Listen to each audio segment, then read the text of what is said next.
Welcome to the first video in my Gaming Backlog series. If you've not watched the introduction video yet, which explains my plans for my backlog, the link is in the description below. Watch that first, then come straight back here, or if you like chaos, watch this video first, you absolute crazy person. And for those who love a spreadsheet or want to take a closer look at the backlog, the link is in the description below also. Today I'll be reviewing 3 games off the backlog which I'm happy to say I completed and enjoyed. Sea of Stars, which recently won the Best Indie Game at the Video Game Awards. Far Changing Tides, a side-scrolling puzzle adventure released in 2022. And Resident Evil Village, aka Resident Evil 8, which was released in 2021. But before that, the first game, no doubt of many, to make it into the abandoned column of the backlog spreadsheet, Devil May Cry 5. What? No chit-chat or monologue? Just getting right to the point, huh? I enjoyed the original Devil May Cry on the PS2 way back in 2001. It wasn't really my type of thing as I'm not generally into hack and slash games, but it won me over with its flashiness, over-the-top action and its overblown demonic melodrama. Can't remember if I tried any of the sequels, but Devil May Cry is certainly not a franchise that I was particularly interested in. Being totally honest, I only gave this one a try because it was on PS Plus, and more pressingly, I knew it was going to be removed from that service by the end of December. If I wasn't going to play it then, I was never going to. And yeah, it's a perfectly fine game. It looks really good with lots of shiny HDR lighting and all the battles zip along with tons of effects filling the screen. It feels to me though, and this is probably not a bad thing for fans of the franchise, this is essentially the same game as the original, but with better graphics. The story and characters are nonsense, and every character talks like this. The gameplay is incredibly samey, linear levels where you enter small arenas and have to kill everything before moving on to another arena and another, and then a boss. There's no puzzles or deviations, not in the few hours I played anyway, and boredom set in pretty quickly. Certainly not a bad game, but not for me.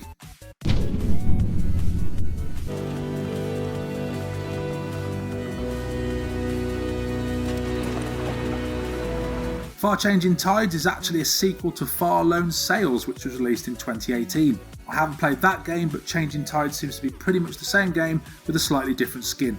And Locomotive, the game's developers, refer to Changing Tides as a companion title to Lone Sails rather than a sequel. This is a very simple game. It feels like a mashup of Playdead's moody side-scroller puzzlers Limbo and Inside, crossed with a resource ship management game like FTL, but in both cases much more chilled and much more forgiving. The general gameplay loop sees you fueling and maintaining your ship, travelling across some desolate, possibly post-apocalyptical world. This loop sees you keeping your engine levels going without overheating, keeping all the components working, which include a sail and bellows. This part of the game is not particularly stress-inducing as other games can be in this genre. Whilst you're maintaining the ship, you're able to take in the impressive environments you're travelling across, and it's this loop which is the core of the game. There's a gloomy vibe to proceedings as you travel across this empty world, passing abandoned or destroyed towns, villages and factories. The second part of the game sees you stopping as your ship's progress is blocked, leaving the confines of your ship and working through the puzzles to clear the path. And that's pretty much the game. It's beautiful to look at, easy enough to play, has a moving soundtrack and only runs for around 3 hours. I will say that at 3 hours it does actually feel a touch too long, surprisingly. Because that gameplay loop is generally pretty simple, and because the world is so empty, you do spend an awful amount of the short playtime doing nothing, other than absorbing the vibes. This is clearly the intention, but it does occasionally tip from atmospheric and light into boredom territory. I'm giving Far Changing Tides 7 out of 10.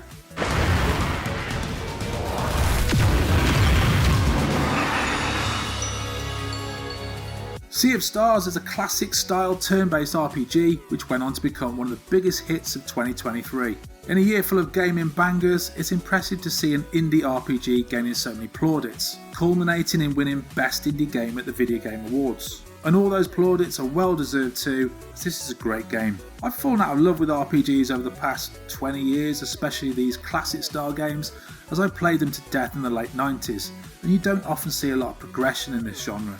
Sea of Stars certainly isn't a revolution, but it's just so joyous and easy to play, and it has enough clever and subtle new touches to this genre to re-engage any jaded RPG players such as myself. Story-wise, honestly, it's all fairly standard. A coming-of-age tale of magic users earning their stripes gradually than battling against great powers which are intent on destroying the world. The way the story gently builds, however, with great flashes of humour, character, and even gentle fourth wall breaking nods, sets Sea of Stars apart from its contemporaries. The characters, whilst again not being anything particularly new or groundbreaking, are also easy to like and love, and there are some genuinely devastating character moments across the story. The battle system is limited but always very engaging due to the user gaining extra bonuses whilst attacking and defending by timing button presses, just like you clicking on the subscribe button.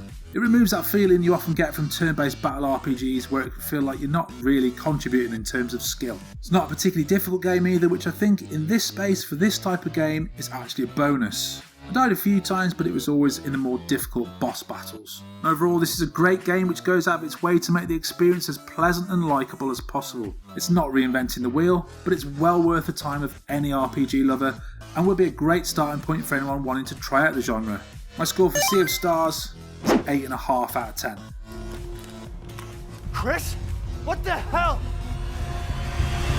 Take him away.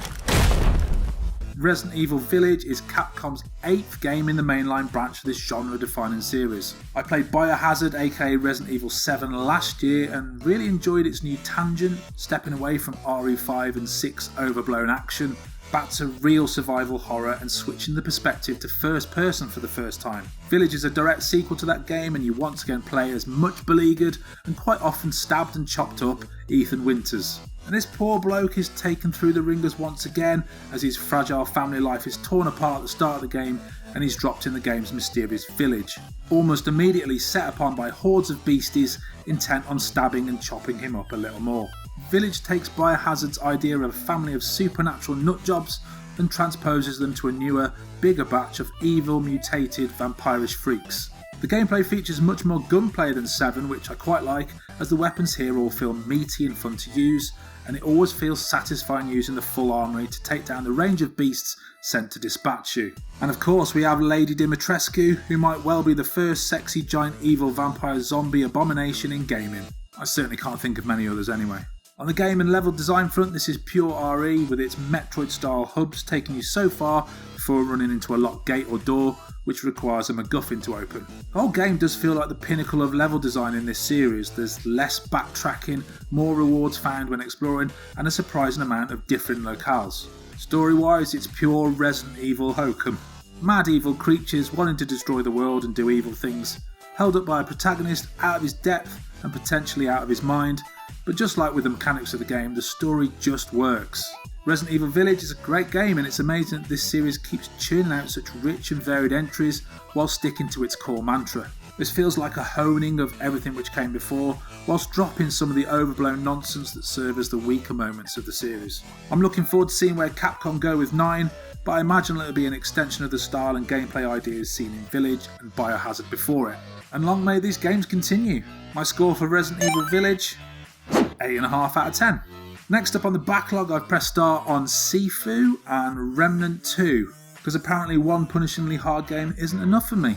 Let's see if they end up on the completed or abandoned columns. And I'd love to know in the comments below, what are you playing at the moment? And do you have any recommendations to add to the backlog? Thanks for watching. Game over, man. It's game over.